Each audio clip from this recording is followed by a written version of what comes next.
He was worth $40 billion, and he was 2 seconds away from destroying the most expensive restaurant in Manhattan. Omar al-Jaber didn't just demand excellence, he demanded perfection. And tonight, the staff at Le Ciel had failed him. He was storming out, his security team flanking him like wolves, leaving a trail of terrified waiters in his wake. The manager was shaking. The owner was hyperventilating. It was over. But then, a broke, exhausted waitress named Cassidy, holding a tray of dirty martini glasses, whispered 6 words in a dialect so rare, so specific to his childhood home, that the billionaire didn't just stop. He froze. And what happened in the next 5 minutes didn't just change her tip. It uncovered a corporate conspiracy that would put both their lives in the crosshairs. This is the story of the waitress who knew too much. The air inside Le Ciel was usually scented with white truffles and old money.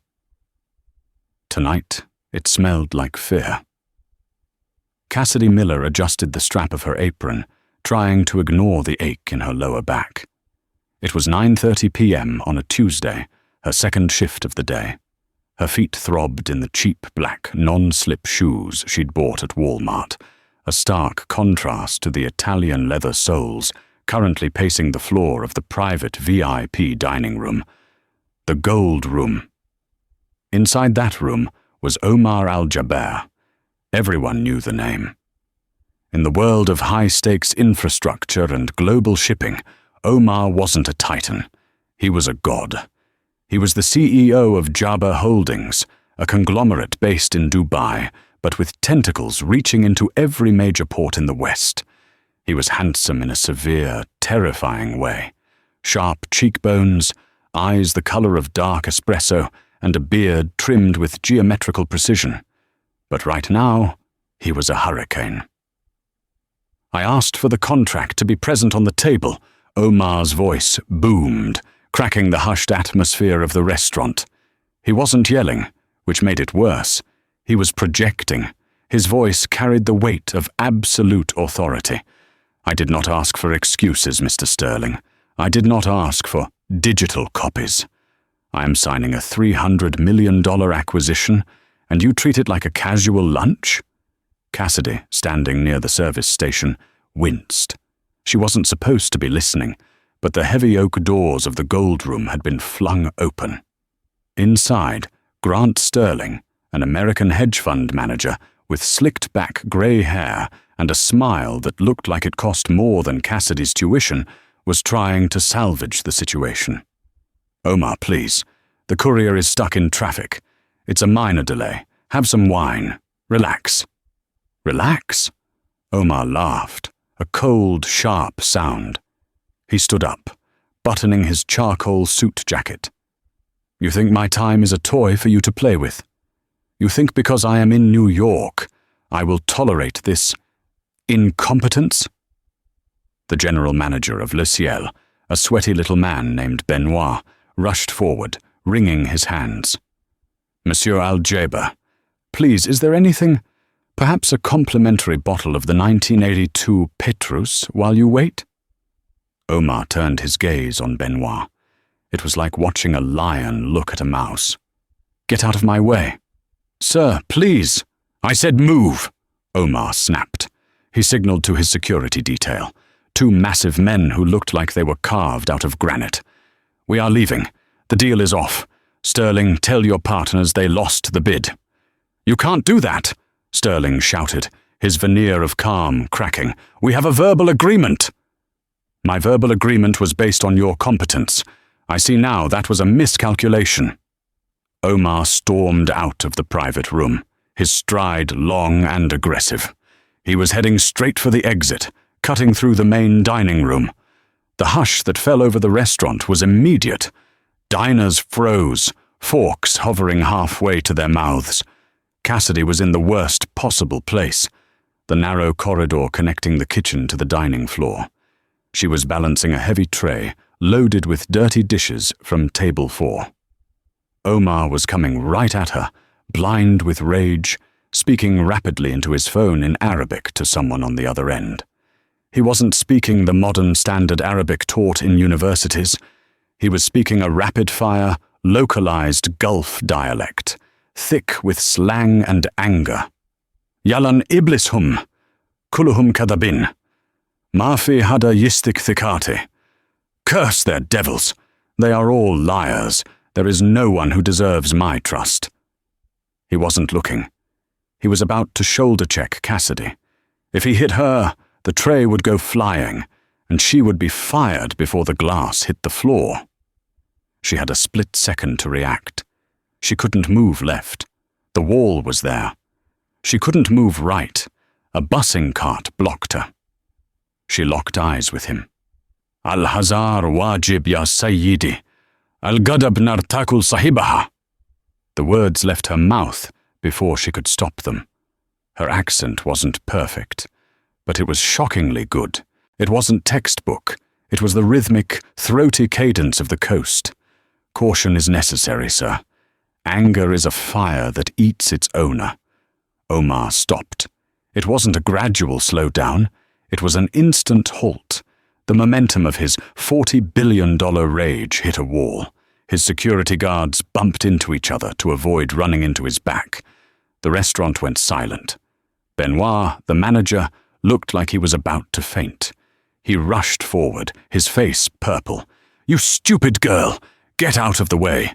Monsieur Al-Jaber, I am so sorry. She is new, she is—" "Quiet," Omar said. He didn't shout this time. He whispered it, but the command was absolute.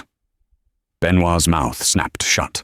Omar turned his head slowly, looking down at Cassidy. She was trembling slightly, the heavy tray shaking in her hands. She was 23, with messy brown hair tied back in a regulation bun, wearing a uniform that was slightly too big for her thin frame. She looked like 1,000 other waitresses in the city, but she had just spoken to him in the dialect of his grandmother. Omar hung up the phone without saying goodbye. He took a step closer to her, invading her personal space. The scent of expensive old wood cologne and tobacco washed over her. "What did you say?" he asked, his voice low. He spoke in English now, but his eyes were searching hers, looking for a trick. Cassidy swallowed hard. "I said, anger is a fire that eats its owner, sir. I didn't want you to run into the tray. I'm sorry." "I heard the translation," Omar said, his eyes narrowing. "I asked about the tongue. Where did you learn that dialect? That is not Egyptian. That is not Levantine. That is Khaliji, specifically from the coastal region." Cassidy hesitated. "My father. He worked in the region. Construction. We lived there until I was 12. Which city?" "Not a city," Cassidy whispered, gripping the tray tighter. "A compound near Ras Al Khaimah. Then later, near the border." Omar stared at her for a long, uncomfortable silence. The entire restaurant was watching. Sterling, the hedge fund manager, had come out of the gold room and was watching with a mix of confusion and suspicion. "Put the tray down," Omar commanded. "Sir, I have to get these to the washer, or the manager will—" "Benoit," Omar said, without looking away from Cassidy. "Yes, yes, monsieur," Benoit squeaked. "Take the tray." Benoit blinked. "Me, monsieur?" "Take the tray." Benoit scrambled forward, indignantly grabbing the dirty dishes from Cassidy's hands.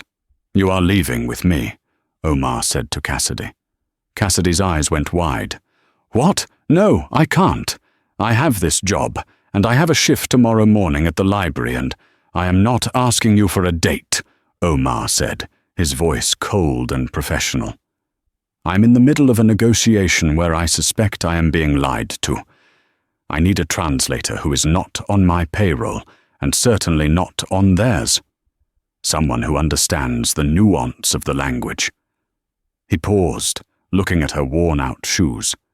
"I will pay you $10,000 for 2 hours of your time." The restaurant gasped.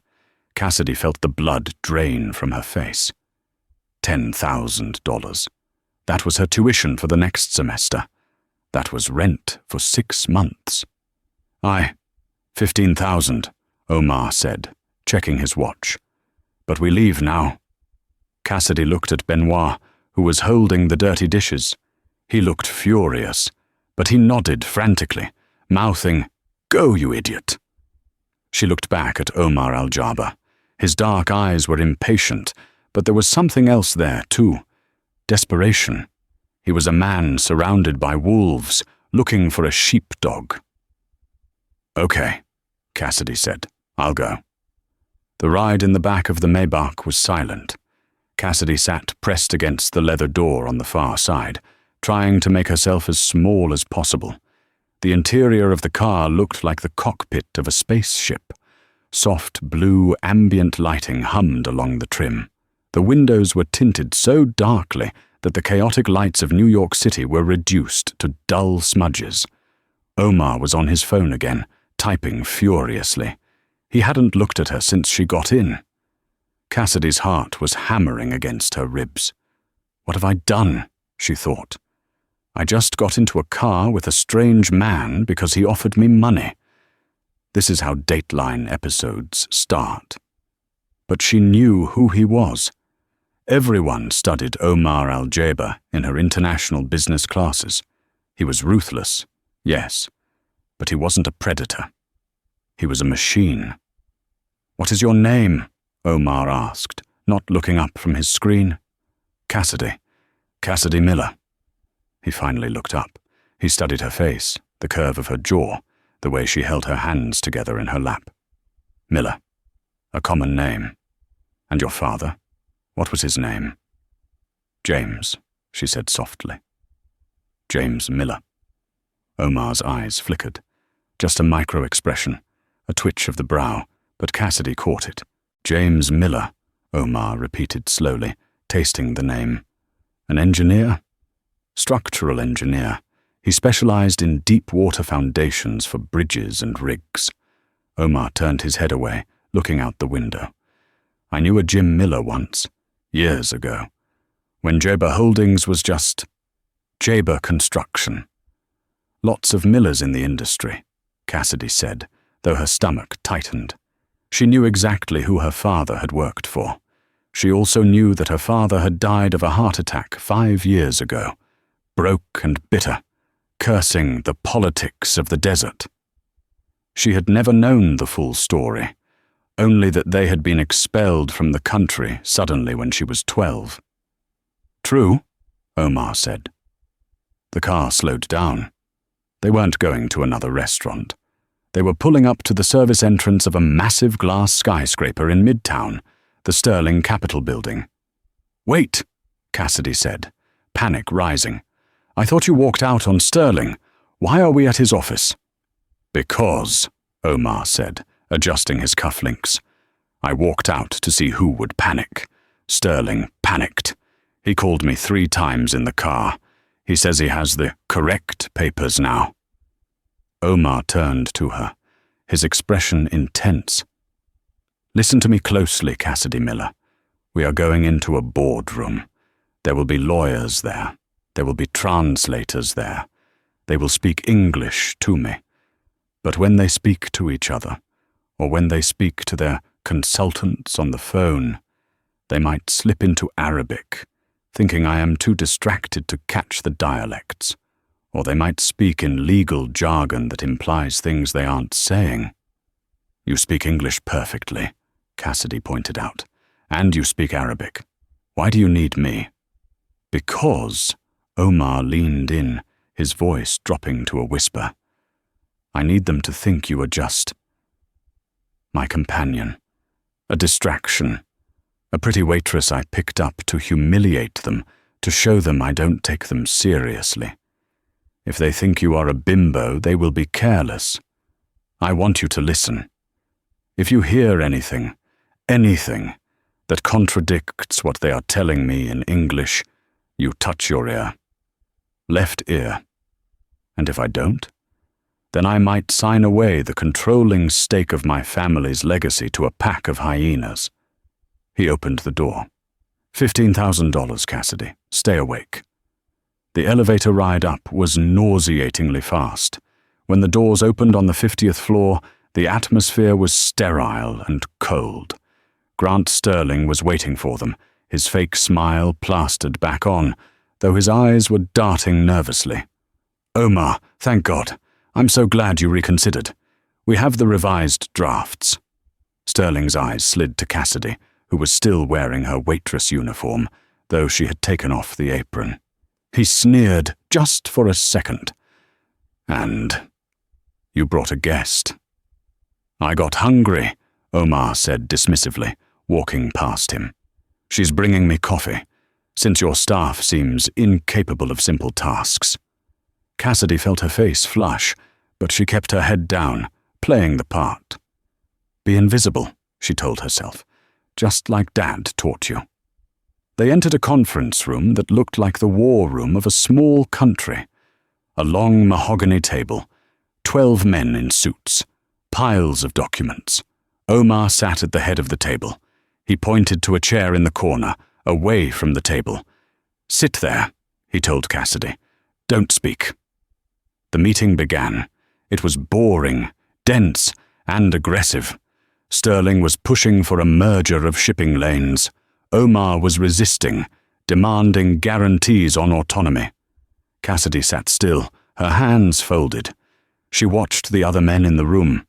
There was a lawyer to Sterling's right, a man named Vance. No, that's not a real name. A man named Andrew Weiss. He kept tapping his pen. Then she noticed a man standing near the window.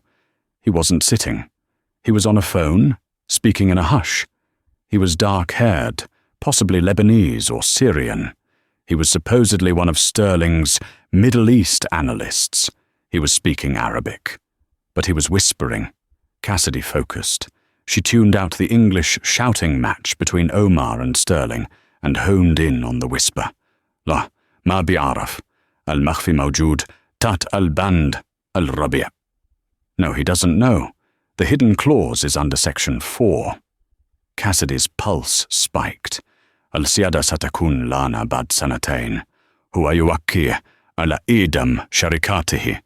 Sovereignty will be ours after 2 years. He is signing the execution of his company. The man laughed softly. "Al-gabi ma bishuf." The idiot doesn't see. Cassidy looked at Omar. He was reading a document, looking tired. He was about to pick up a pen. Sterling was leaning forward, practically salivating. "It's a standard agreement, Omar, just giving us oversight on the northern routes." Omar uncapped the pen. Cassidy's heart hammered. If she spoke, she broke cover. If she didn't, he lost everything. She lifted her hand and touched her left ear. Omar didn't look at her. He didn't even blink. But his hand, holding the pen, froze millimeters from the paper. "Section 4, Omar said. The room went dead silent. Sterling blinked. "Excuse me? Let's look at Section 4 again," Omar said, putting the pen down. "And let's look at the definitions of sovereignty regarding the timeline of 2 years." The man by the window stopped talking on the phone. His face went pale. Sterling laughed nervously. "Omar, Section 4 is boilerplate. It's just about administrative oversight." "Is it?" Omar stood up. He walked over to the man by the window. The man shrank back. Omar looked at Cassidy. What did he say? The room turned to look at the waitress in the corner. Cassidy stood up. She wasn't trembling anymore. She thought of her father, dying with nothing because men like this had chewed him up. He said, Cassidy's voice rang clear and steady, that the hidden clause is in Section 4. He said that sovereignty transfers to them after 2 years. And he said, she looked Sterling dead in the eye. He said, "You are signing the execution of your company." Sterling slammed his hand on the table. "This is outrageous. She's a waitress. She doesn't know legal terminology." Omar didn't look at Sterling. He looked at the analyst. Did she translate correctly? The analyst looked at the floor, unable to meet Omar's eyes. That was all the confirmation Omar needed. "Get out," Omar said to the room. "All of you, except her." "Omar, we can explain," Sterling started. "If you are not out of this room in 10 seconds, Omar said, his voice dropping to that terrifying whisper again, "I will have my security throw you through that window." The room cleared. It was a stampede of expensive suits. When they were alone, Omar exhaled a breath that seemed to last for a minute. He slumped into the chair, the Titan reduced to a man. He looked at Cassidy. "You saved me," he said. "They were going to steal it," Cassidy said, walking over to the table. "Just like they stole it from my dad." Omar looked up sharply. "What do you mean?" Cassidy reached into her uniform pocket and pulled out a small, worn silver ring. It was a signet ring, old and scratched. She placed it on the mahogany table. "My father didn't just work for your company, Mr. Al-Jaber. He was the lead engineer on the Al-Mirkab project, the one that collapsed." Omar stared at the ring. His face went ashen. "The Al-Mirkab. That was the project that almost bankrupted my father. We were told the engineer was negligent. We were told he took bribes to use cheap concrete." "He didn't," Cassidy said, tears pricking her eyes. "He was framed by the same kind of people you just kicked out of this room, and he spent the rest of his life trying to prove it." Omar picked up the ring. He turned it over. Inside there was an inscription in Arabic. "Truth is the daughter of time." "I remember this ring," Omar whispered. He looked at Cassidy, really seeing her for the first time. Not as a tool, not as a waitress, but as a link to a broken past. "Your father was Jim Miller, the man who taught me how to read blueprints when I was a boy. He never took a bribe," Cassidy said. "And I'm going to prove it." Omar closed his hand over the ring. "We are going to prove it," he corrected. "Pack your bags, Cassidy. You are done waiting tables." The transition from Cassidy's life as a waitress to her life as a corporate ghost happened in less than 12 hours.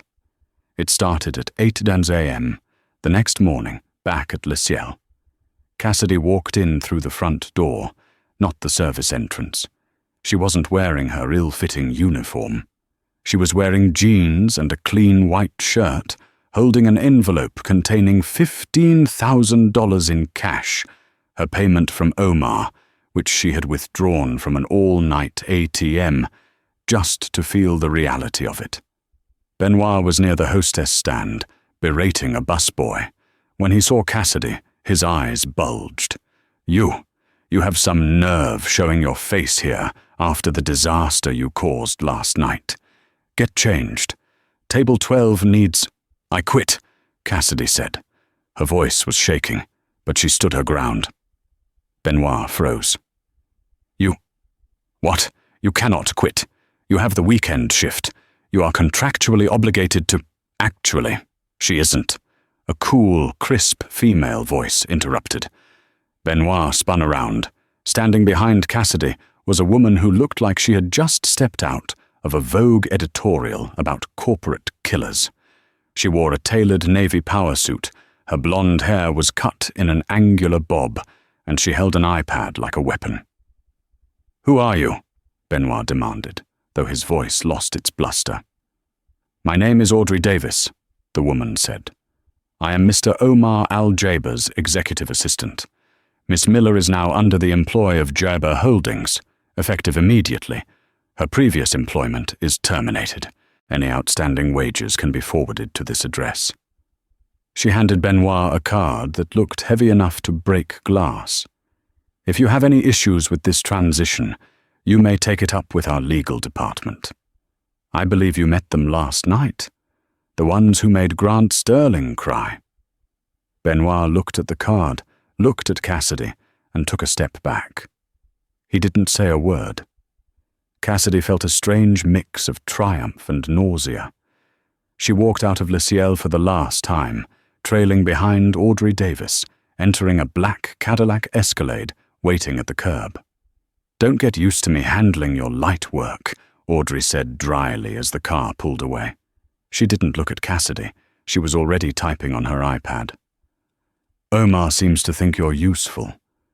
My job is to ensure you are presentable enough so that his estimation of you doesn't embarrass the company." "I don't want to embarrass anyone," Cassidy said quietly. "Good. Then listen. You are no longer Cassidy, the waitress. You are Miss Miller, a specialized consultant for Middle Eastern affairs. You don't speak unless spoken to by Omar. You don't eat the hors d'oeuvres at events. You don't have opinions on the weather. You are eyes and ears. Clear? Clear." They drove to 432 Park Avenue, one of the tallest residential towers in the Western Hemisphere. Omar owned the entire 95th floor. Entering the penthouse was like walking into a cloud. It was all white marble, floor-to-ceiling glass, and minimalist furniture that looked impossibly uncomfortable. The view of Central Park was so expansive it made Cassidy dizzy. Omar was sitting on a white sofa, surrounded by tablets and screens displaying real-time stock tickers from Tokyo and London. He didn't look up when they entered. "Audrey, get her a phone, encrypted. Get her clothes that don't smell like kitchen grease. And get the archived files on Al-Merkab." "Already done, sir," Audrey said, depositing Cassidy in the middle of the room like a piece of luggage before disappearing down a hallway. Omar finally looked up. In the daylight, he looked tired. The severe lines of his face were deeper.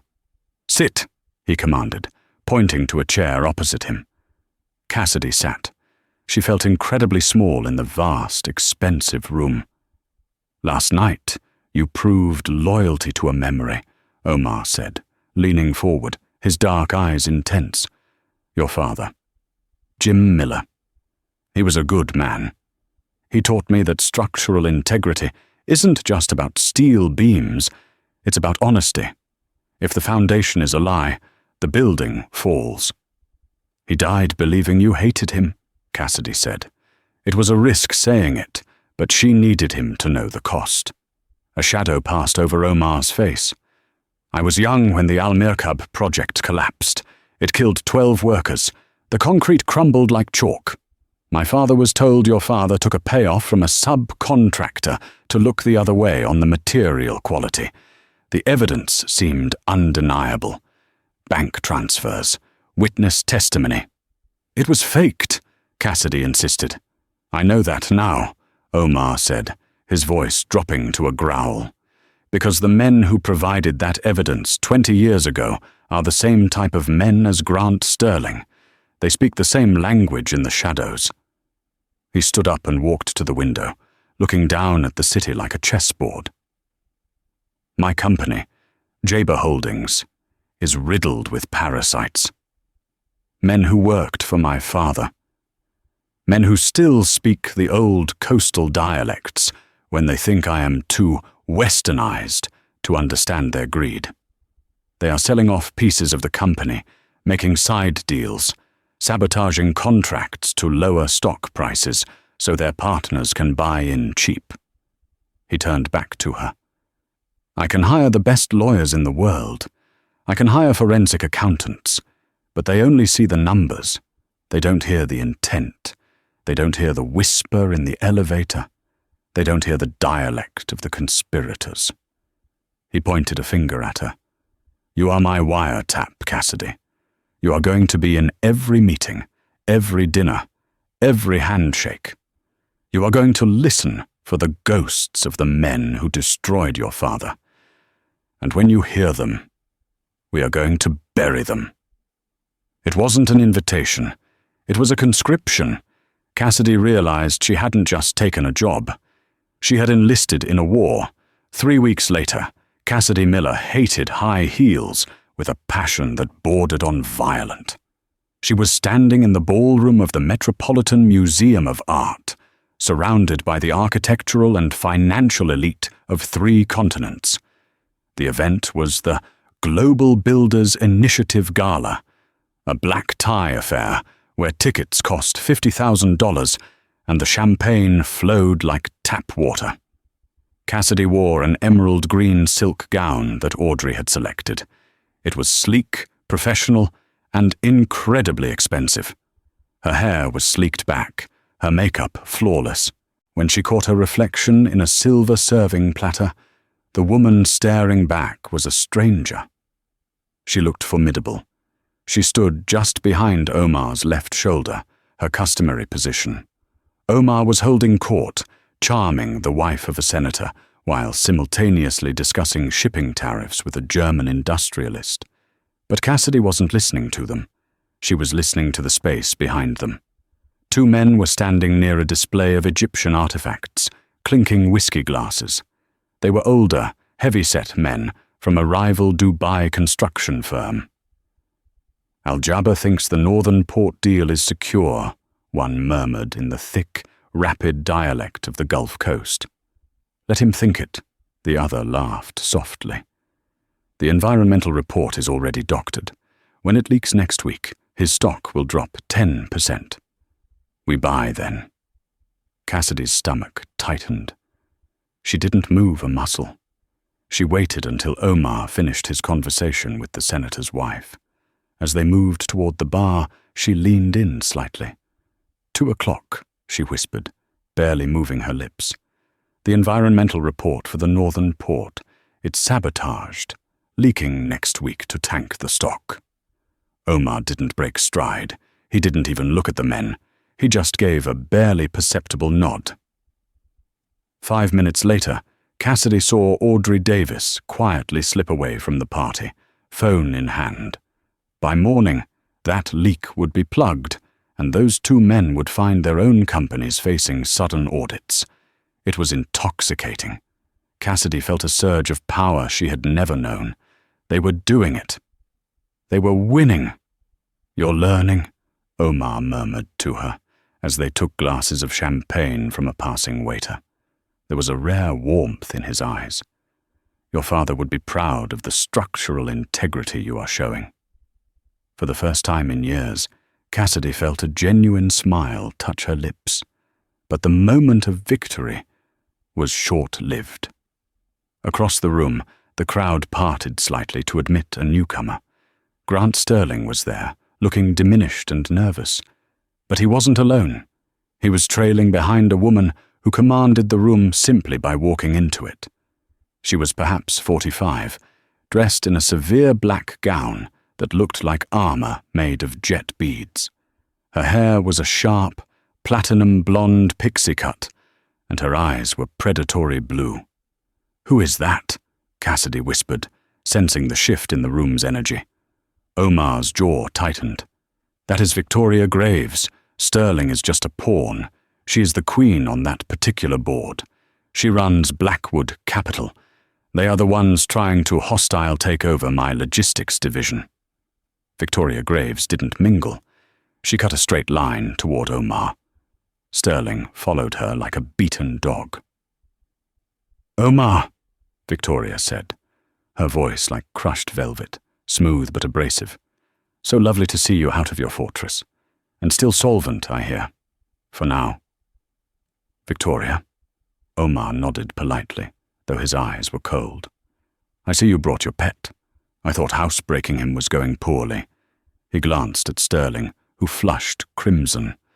Victoria gave a small, tight laugh. "Grant had a stumble. We all do.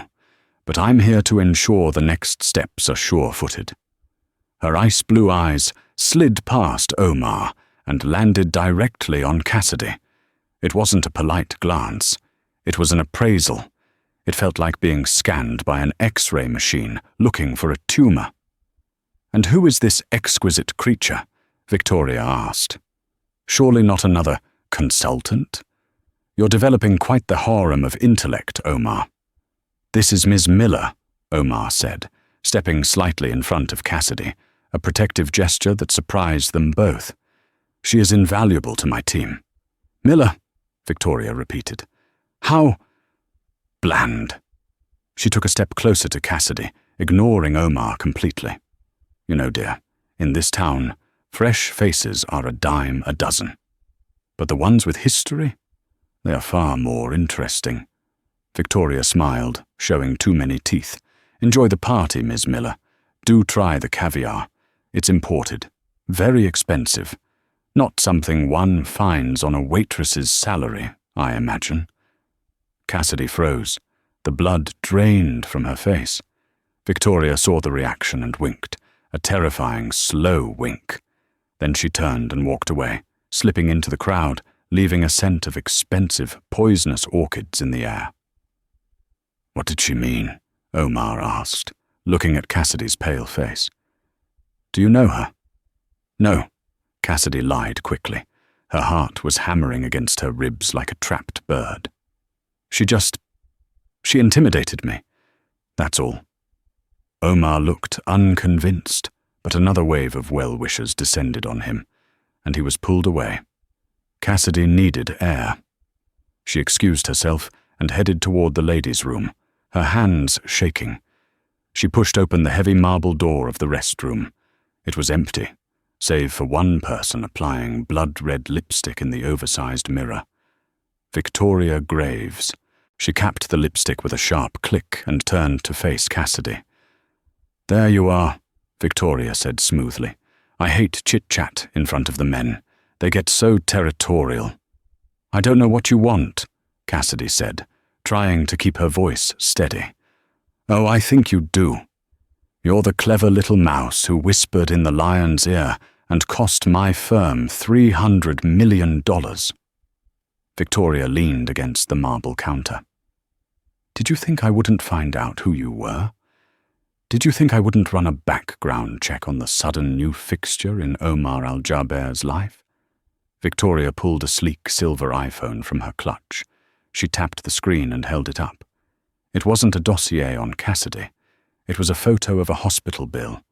A very old, very large, unpaid hospital bill in the name of Sarah Miller, Cassidy's mother, from her final illness 3 years ago. $80,000 in debt, Victoria tutted. And then there's the matter of how you tried to pay it. A misdemeanor shoplifting charge? Jewelry, wasn't it? Dropped because it was a first offense. But still, messy. Cassidy felt sick. That was the lowest point of her life. Desperate to buy her mother pain medication that insurance wouldn't cover. Does the righteous Omar Al-Jaber know he's harboring a thief? Victoria asked softly. He's so obsessed with integrity, isn't he? What do you think he'll do when I email this to him? When I show him that his structural integrity consultant has a cracked foundation? Please, Cassidy whispered. Everything she was working for, her father's name, her own future, was crumbling. Oh, I'm not going to send it yet. Victoria smiled. She walked over to Cassidy, close enough to whisper in her ear. You are now working for me, Cassidy Miller. You are going to remain Omar's little wiretap, but instead of telling him what you hear, you are going to tell me. You're going to feed him bad information, steer him toward bad deals, and report his every move to Blackwood Capital. Victoria pulled back and placed a cold hand on Cassidy's bare shoulder. You have 24 hours to decide. Be a double agent, or be exposed as a fraud, and watch Omar destroy you faster than he destroyed Sterling. Enjoy the rest of the evening, darling. Victoria swept out of the bathroom. Cassidy stared at herself in the mirror. The emerald dress felt heavy, suffocating. She was trapped. If she helped Omar, Victoria would destroy her. If she helped Victoria, she would be destroying the only man trying to vindicate her father. The golden cage had just locked tight, and there was a viper inside with her. The next 48 hours were a blur of nausea and paranoia for Cassidy. Every time her phone buzzed, she jumped. Every time Omar looked at her, she felt like the word liar was branded on her forehead. Victoria Graves hadn't just threatened her. She had poured poison into the well of trust Cassidy was slowly building with Omar. They were in the back of the limousine, heading toward JFK Airport. The partition was up. "You have been quiet," Omar observed. He wasn't looking at his phone for once. He was looking at her. "And you are shredding that napkin." Cassidy looked down. The linen napkin from the car's service bar was twisted into a tight, fraying rope in her hands. "I'm just nervous about Dubai." "It is only a city," Omar said, though his voice was gentle. "It is not the monster that chased you away when you were 12. "It feels like a monster," she whispered. "We are going there to slay it," Omar replied. "The board meeting on Thursday is critical. I am going to present the evidence we found in the Sterling files. But I need you there. I need you to listen to my uncle, Tariq al-Jabbar. He is the chairman. I suspect he is the one who opened the door for Blackwood Capital." Cassidy's phone buzzed in her purse. A single text from an unknown number. "Make sure he signs the logistics transfer before the board meeting, or the email goes out at noon." Cassidy felt bile rise in her throat. She shoved the phone deep into her bag. "Cassidy." She snapped her head up. "Yes?" "I asked if you were ready to face them." Yes. "I'm ready." The private jet was a flying palace, but to Cassidy, it felt like a prison cell at 40,000 feet. She couldn't sleep. She sat by the window, watching the Atlantic Ocean turn into the Mediterranean, then the vast expanse of the desert. She had a choice. If she convinced Omar to sign the transfer, Victoria would bury the hospital debt and the shoplifting charge. Cassidy could walk away clean. She could disappear. But if she did that, Omar would lose the core of his business, the company his grandfather built, and the truth about her father would be buried forever. "He trusts you," a voice in her head screamed. "Don't be the person they think you are." When they landed in Dubai, the heat hit her like a physical blow. It was the same heat she remembered from childhood, heavy, dusty, and relentless. A fleet of white land cruisers was waiting for them on the tarmac. They didn't go to a hotel. They drove straight into the heart of the city, past the gleaming spires of the Burj Khalifa, towards the older district near the creek, where the Jabbar Holdings headquarters stood like a fortress of dark glass. "The meeting is not until tomorrow," Omar said, as they walked into the cool, silent lobby. "Tonight, we rest. But first, there is one place we must go." "Where?" "The Al-Mirkab site." Cassidy stopped dead. "It's still there?" I thought it was demolished." "The structure was condemned," Omar said grimly. "But the legal battles have kept the site frozen in time for 20 years. No one touches it. It is a graveyard of concrete." They took a helicopter from the roof of the HQ. The flight was short, heading out toward the coastline, where the desert met the sea.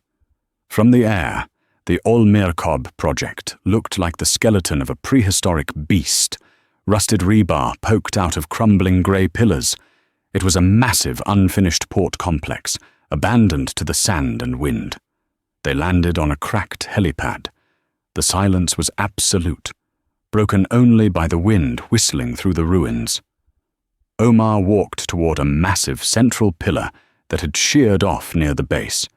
He ran his hand over the rough, exposed aggregate. "They said your father mixed too much sand into the concrete to save money," Omar said quietly. "That's why it cracked." Cassidy walked up next to him. She remembered this place. She remembered playing in the site trailer while her dad reviewed blueprints. She closed her eyes, trying to access a memory she had buried deep. Dad yelling on the phone. "The mix is wrong. The salinity in the water is too high. If we pour this, the rebar will rust from the inside out within 5 years." Her eyes snapped open. "It wasn't the sand," Cassidy whispered. She walked closer to the pillar. She reached out, and touched a rusted, jagged piece of metal protruding from the concrete. It crumbled in her hand like a biscuit. "Look at the rust," she said, her voice trembling. "It's deep red, almost purple and flaky." Omar frowned. "So, my dad taught me about corrosion," Cassidy said, her mind racing. "Normal rust is orange. This is chloride attack. It comes from using untreated seawater in the mix. It eats the steel from the inside. You can't see it until the concrete explodes." She turned to Omar, her eyes blazing. "My father ordered fresh water tankers. I remember the invoices. He fought for them. If this concrete was mixed with seawater, someone cancelled his order and pumped directly from the Gulf to pocket the difference." Omar stared at the crumbling steel. That would have saved them millions in transport costs and cost the project its life. "If we can find the core logs," Cassidy said, "or the original water sourcing manifest." "The archives were lost in a fire 10 years ago," Omar said bitterly. "Not all of them," Cassidy said. She looked toward a small, half-buried concrete bunker near the perimeter fence. "The site engineer's field office. Dad kept daily logs, hard copies. He didn't trust the computers. He used to hide the backup logbook in the false floor of the safe room because he was paranoid about theft." Omar looked at the bunker. It was half covered in a sand dune. "That building has been abandoned for 2 decades. "Concrete doesn't rot," Cassidy said. She started running. They reached the bunker. The door was rusted shut. Omar signaled his security team. It took 2 men with a crowbar 5 minutes to pry the heavy steel door open. Inside, the air was stale and hot. Sand covered everything, but the structure was sound. Cassidy moved to the back corner. She fell to her knees, frantically sweeping away inches of sand from the floor. She found a loose tile. She pried it up with her fingernails, breaking 2 of them, not caring about the pain. Underneath was a metal lockbox. Omar knelt beside her. He didn't ask. He used the crowbar from the guard to smash the lock. He opened the lid. Inside, wrapped in plastic sheeting, was a thick, leather-bound notebook. The pages were yellowed, but the ink was blue and clear. Omar opened it. He flipped through the pages until he found the dates leading up to the collapse. August 12th. Tankers cancelled by TAJ. Says budget constraints. Ordered direct pump from Sector 4 intake. I refused to sign. TAJ signed override. "TAJ," Omar whispered. His face went pale. "Tariq Al-Jaba." "Your uncle," Cassidy said softly. Omar looked at the signature on the bottom of the page in the notebook. It was unmistakable. His uncle had authorized the use of salt water to save money, then framed Cassidy's father when the building failed. "We have him," Omar said, his voice shaking with fury. "This book. This proves everything.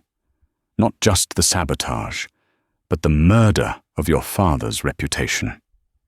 He looked at Cassidy. The gratitude in his eyes was overwhelming. "You did it. You cleared his name." Cassidy forced a smile, but inside she was dying. She had cleared her father's name? Yes. But in 12 hours, she had to betray Omar, or Victoria Graves would destroy her. The boardroom of Jaber Holdings was designed to intimidate. A massive oval table of black obsidian sat in a room with walls of glass overlooking the Persian Gulf. 12 men sat around the table in white kanduras and gutras, or expensive Western suits. At the head of the table sat Tariq Al-Jaba. He was an older version of Omar, but softer, his eyes hidden behind tinted glasses. Omar walked in, flanked by his legal team. Cassidy walked a step behind him, clutching her tablet. Her hands were ice cold. She had received one final text from Victoria 10 minutes ago. "The transfer document is in your email. Forward it to Omar's tablet now. If he doesn't sign it by the end of the meeting, you're finished." Cassidy stood by the wall, her usual spot. "Nephew," Tariq smiled, spreading his hands. "You return to the fold. We hear you have been making waves in New York. Unnecessary waves." "I am here to calm the waters, Uncle," Omar said, taking his seat. He placed the leather-bound notebook on the obsidian table. It made a heavy thud. Tariq's eyes flicked to the book. He recognized it. His smile faltered for a fraction of a second. "We are here to discuss the logistics merger," Tariq said quickly. "The board feels it is in the best interest of the family to partner with Blackwood Capital." "Blackwood is a vulture," Omar said calmly, "and I know who invited them to the feast." "You speak out of turn," a board member snapped. "I speak with the authority of the CEO," Omar retorted. He stood up. "And I speak with the evidence of the past." Omar placed his hand on the notebook. 20 years ago, this company committed a crime. We blamed an innocent man. We destroyed a family. And the man who did it is sitting at the head of this table." The room erupted in murmurs. Tariq stood up, his face red. "This is preposterous. You bring a dusty book and accuse me?" "I accuse you of fraud," Omar said. "And I have the forensic evidence to prove it. But before we get to that, I am removing you as chairman." "You don't have the votes," Tariq shouted. "The board is with me." "The board," Omar said, looking around the table, "will vote with their wallets. When this book goes to the authorities, Jaber Holdings' stock will plummet. Unless we purge the rot now. If Tariq resigns, I bury the scandal. We pay reparations to the Miller family, and we move forward." The board members looked at each other. They were sharks. They smelled blood in the water, and it was Tariq's. "Fine," Tariq hissed, sitting down heavily. "But the Blackwood deal stands. We need their capital. You must sign the transfer." Omar hesitated. He knew the company was cash poor at the moment due to the blocked shipping lanes. He needed a bridge loan. Blackwood had offered it, attached to the logistics transfer. "Cassidy," Omar said, not looking back. "Send the transfer document to my screen." This was it. Cassidy looked at a tablet. The email from Victoria was open. Attached was a document titled Standards Loan Agreement PDF, but Cassidy knew how to read the metadata now. She had learned from the best. She quickly scanned the hidden appendices of the file Victoria sent. It wasn't a loan. It was an irrevocable transfer of ownership of the Jaber fleet to Blackwood Capital, effective immediately upon signature. It wasn't a partnership. It was a theft. If she sent it, Omar would sign it. He trusted her. He wouldn't read the fine print because he assumed she had already vetted it. If she sent it, Victoria would delete the hospital debt record. Cassidy would be safe. If she didn't send it... Cassidy looked at Omar's back. The man who had taken her out of the restaurant. The man who had driven her into the desert to find the truth about her father. The man who was fighting a room full of wolves alone. Truth is the daughter of time. Cassidy took a breath. She tapped her screen, but she didn't forward the document. She walked forward, breaking protocol. The click of her heels on the marble floor silenced the room. "Mr. Aljaber," she said, her voice clear and loud. Omar turned, surprised. "Cassidy, do not sign the document," she said. Tariq slammed his hand on the table. "Who is this girl? Get her out." "She is my advisor," Omar shouted back. "Let her speak." Cassidy looked directly at Omar. "The document Blackwood sent isn't a loan. It's an unconditional deed of transfer. If you sign it, you lose the fleet today. Victoria Graves is trying to trick you." Omar's eyes widened. "Are you sure?" "I am," Cassidy said. "And there is something else." She turned her tablet around so the board could see it. On the screen was not a document, but a recording. She had set her phone to record in the bathroom at the Met Gala. She pressed play. Victoria's voice filled the silent boardroom. "You're going to feed him bad information, steer him toward bad deals. Be a double agent." The recording played on. The threat. The blackmail. When it finished, the room was deadly silent. Cassidy looked at Omar, tears in her eyes. She threatened to expose my past, my mother's medical debt, a shoplifting charge from when I was 19. I almost did it. I almost sent you the file. She took a shaky breath. But my father wouldn't have done it. And I won't either. Omar stared at her. For a second, his face was unreadable. Then he looked at Tariq. "You partnered with blackmailers," Omar said, his voice deadly quiet. "You brought this filth into our house." Tariq looked defeated. The board members were already distancing themselves, looking at their phones, avoiding his gaze. Omar turned back to Cassidy. He didn't look angry. He looked awestruck.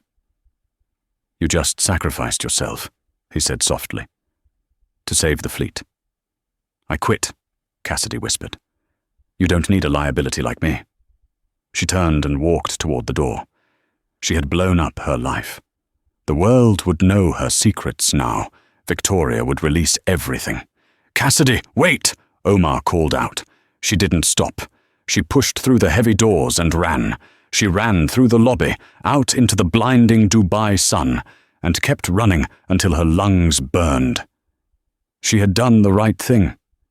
So why did it feel like her life was over? Cassidy sat on the edge of the cheap hotel bed, her suitcase packed with her 3 outfits, and the emerald dress she still needed to return. Her phone buzzed relentlessly, Omar Al-Jaber, but she ignored it. She had exposed her criminal past to the board to save his company. She was a liability now. Her flight to New York left in 3 hours. A heavy pounding shook the door. "Open it, Cassidy." It wasn't security, it was Omar. She opened the door to find the billionaire looking disheveled, tie loosened, chest heaving. He didn't look like a titan of industry. He looked like a desperate man. He tossed a thick manila envelope onto the bed. "You were leaving without saying goodbye," he demanded. "I'm a liability," she whispered, wrapping her arms around herself. "I have a criminal record. I have debt. Victoria was right." "Read it," he commanded. Inside were 3 documents. A press release announcing his uncle's resignation, a bank receipt showing her mother's $84,000 medical debt paid in full, and a deed to the ruined Al-Mirkab site. "You paid it?" she gasped, looking up at him. "I bought the debt and forgave it," Omar said, his voice softening. "Cassidy, that recording didn't destroy you. It proved Victoria was committing extortion. She is finished. You didn't just save the fleet, you gave me the weapon to bury my enemies." He stepped closer, invading her space, but this time it felt like gravity, not intimidation. "And this," he pointed to the deed, "is for the James Miller Institute. We are rebuilding it. Correctly. I need a director who values integrity over profit." "I'm just a waitress," she stammered. "You are the woman who walked into the fire for me," Omar corrected. "I don't want a consultant. I want a partner." He reached out, cupping her face. The distance between their worlds, the penthouse and the diner, vanished. "I have $40 billion, but I cannot buy loyalty like yours." "I'm expensive," she whispered, a tear sliding down her cheek. "I can afford you," he murmured, closing the gap. He kissed her. Not a tentative question, but a binding promise. Outside, the plane to New York took off, empty. Cassidy wasn't going anywhere. She was finally home. And that is how a $15,000 tip turned into a $1 billion partnership. Cassidy Miller walked into that restaurant as a servant, but she walked out as a savior. It proves that sometimes the most powerful weapon isn't money or status. It's the truth, spoken in the right language at the right time. Omar found the one thing his money couldn't buy: loyalty, and Cassidy found the one thing she thought she'd lost forever: her family's honor. What would you have done in the boardroom? Would you have protected your secrets, or would you have burned your own reputation to save the boss who trusted you? Let me know in the comments below. If you enjoyed this story of betrayal, redemption, and romance, please hit that like button. It really helps the channel. And don't forget to subscribe and ring the bell so you never miss a story. Thanks for watching, and see you in the next video.